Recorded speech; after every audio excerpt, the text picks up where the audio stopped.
Morning students. बच्चों, आज हम हिंदी व्याकरण में अपठित गद्यांश पढ़ेंगे।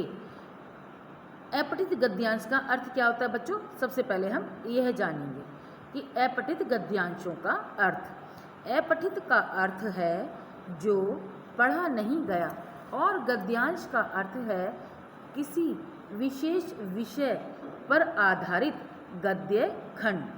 अतः अपठित गद्यांश का तात्पर्य है जिसे छात्रों ने पहले ना पढ़ा हो या जो छात्रों की पाठ्य पुस्तक में ना हो। अपठित गद्यांशों द्वारा विद्यार्थियों की भाषागत अक्षमता एवं अभिव्यक्ति अक्षमता का मूल्यांकन किया जा सकता है। अपठित गद्यांश किसी भी विषय पर आधारित लेख, कहानी, समाचार आदि हो सकता है। यानी कि बच्चों, अपठित गद्यांश से बच्चों की समझ का ज्ञान हो जाता है। आइए इसकी परिभाषा देखते हैं। परिभाषा: एक ऐसा गद्य खंड जिसे विद्यार्थी या परीक्षार्थी ने पहले ना पढ़ा हो अपठित गद्यांश कहलाता है। बच्चों, अपठित गद्यांश को लिखने से पूर्व निम्नलिखित बातों का ध्यान रखना चाहिए। फर्स्ट पॉइंट, पहला पॉइंट है, गद्यांश लिखने के पश्चात उसे 2-3 बार अवश्य पढ़ लेना चाहिए। क्यों पढ़ लेना चाहिए? जिससे कि वो हमें अच्छे से समझ में आ जाए, वो हमारी समझ में बैठ जाए। दूसरा पॉइंट है, गद्यांश का मूल भाव स्पष्ट होना चाहिए। यानी कि गद्यांश के अंदर क्या बात कही गई है, ये बात स्पष्ट हो जानी चाहिए। तीसरा पॉइंट है ना, प्रश्नों का उत्तर सरल एवं संक्षिप्त होना चाहिए। यानी कि प्रश्नों का उत्तर जो हम देंगे वो सरल भाषा में और इन शॉर्ट संक्षिप्त होना चाहिए। चौथा पॉइंट है, गद्यांश का विषय रोचक एवं प्रासंगिक होना चाहिए। रोचक मतलब इंटरेस्टिंग होना चाहिए। पांचवा देखते हैं, गद्यांश से संबंधित प्रश्न अत्यंत संक्षिप्त और गद्यांश पर आधारित होने चाहिए। यानी कि जिन प्रश्नों का हम निर्माण करें वो गद्यांश पर ही आधारित होने चाहिए और इन शॉर्ट संक्षिप्त में होने चाहिए। एक पॉइंट और है बच्चों, जो गद्यांश हम पढ़ लेंगे उसके उत्तर, जो प्रश्नों के उत्तर हैं, अपने ज्ञान की या अपनी दृष्टिकोण के हिसाब से नहीं देने हैं हमें, वो हमें लेखक की दृष्टि के अनुसार या लेखक की दृष्टिकोण के अनुसार ही देने चाहिए। इसको हम बच्चों एक उदाहरण के माध्यम से समझ लेते हैं।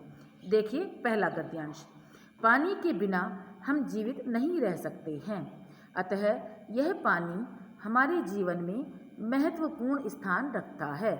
हम पानी का उपयोग नहाने धोने, खाना पकाने, सफाई करने, सिंचाई करने आदि कार्यों में करते हैं।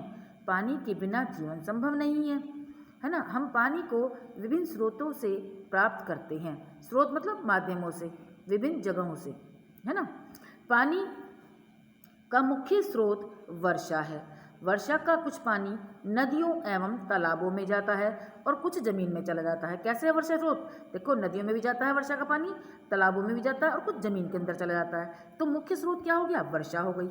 तो वर्षा ऋतु में, शीत ऋतु में पहाड़ों पर बर्फ पड़ती है। शीत ऋतु में पहाड़ों पर बर्फ पड़ती है। अब वो बर्फ क्या होती है? पिघल के पानी बन जाती है। यही बर्फ ग्रीष्म ऋतु में पिघलकर पानी के रूप में नदियों में बहती है। जमीन भी पानी का मुख्य स्रोत है। जमीन से पानी प्राप्त करने के लिए कुएं खोदे जाते हैं अथवा ट्यूबवेल लगाए जाते हैं। तो बच्चों, इसमें किस बात पे ज़्यादा जोर दिया गया है, जिस पर ध्यान दिया गया है? पानी। पानी का महत्व बताया गया है कि पानी के बिना जीवन संभव नहीं है, कहा है ना, और पानी के बिना हम जीवित नहीं रह सकते। तो इसी तरह से देखो, हम श्लोक भी सुनते हैं बच्चों, स्लोगन भी सुनते हैं कि जल ही जीवन है। सुनते हैं ना, दीवारों पे भी कहीं बाहर पढ़े लिखे हुए देखते हैं हम, दीवारों पे भी ये स्लोगन, इस तरह का सेंटेंस लिखा होता है कि जल ही जीवन है। क्यों है जल ही जीवन? कि जल के बिना जीवन संभव ही नहीं है। कोई भी संसार में प्राणी हो, सभी को जल की आवश्यकता है ना। तो इसीलिए ये पूरे गद्यांश पर जल पर ही फोकस किया गया है, जल पर ही महत्व दिया गया है। देखिए इसके क्वेश्चन, और बताया था कि क्वेश्चन पैरे में से होने चाहिए, सरल होने चाहिए, संक्षिप्त होने चाहिए। यानी कि शॉर्ट में होने चाहिए, और उनका आंसर भी इसमें बड़े आसानी से मिल जाए, इसी तरह के प्रश्न होने चाहिए। देखें कि उपयुक्त गद्यांश के आधार पर नीचे दिए गए प्रश्नों के उत्तर दीजिए। पहला प्रश्न है, पानी का मुख्य स्रोत क्या है? क्या है पानी का मुख्य स्रोत? बच्चों पढ़ाया अभी हमने कि पानी का मुख्य स्रोत वर्षा है, क्योंकि वर्षा का पानी नदियों में तालाबों में भी जाता है और कहाँ जाता है? जमीन के अंदर भी चला जाता है। तो क्या है मुख्य स्रोत? वर्षा। आगे देखते हैं दूसरा, पानी का उपयोग हम किन किन कार्यों के लिए करते हैं? हम आपको पता ही है, जीवन में डेली में रोज़ाना प्रतिदिन हम किस किस कार्य में पानी का प्रयोग करते हैं? पानी का प्रयोग करते हैं। देखो बच्चों, अभी इसमें देखा था हमने कि पानी का जो है ये हम पानी का उपयोग नहाने, धोने, खाना पकाने, सफाई करने, सिंचाई करने आदि कार्यों में करते हैं, और सबसे पहले तो पीने में ही करते हैं, है ना बच्चों।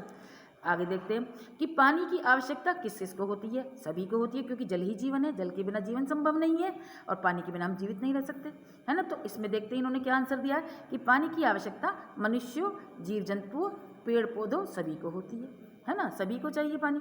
प्रश्न 4 है, किस ऋतु में पहाड़ों पर बर्फ पड़ती है?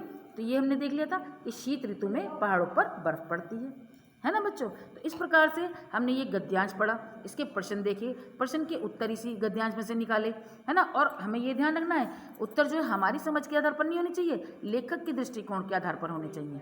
ओके बच्चों, इसी तरह से हम आगे के गद्यांश कर लेंगे। ये देखो, है ना, पूरा गद्यांश 2-3 बार ध्यान से पढ़कर उसको समझकर उसके प्रश्नों के उत्तर देंगे। इसी तरह से हम अन्य गद्यांश पढ़ के करेंगे। तो इस प्रकार से बच्चों आज अब आप समझ गए होंगे कि हमें अपठित गद्यांश को कैसे करना है और अपठित गद्यांश क्या होता है, इसके प्रश्नों के उत्तर हमें कैसे ढूंढने होते हैं। ठीक है बच्चों, आज बच्चों हमारा अपठित गद्यांश का पाठ पूरा होता है। ओके।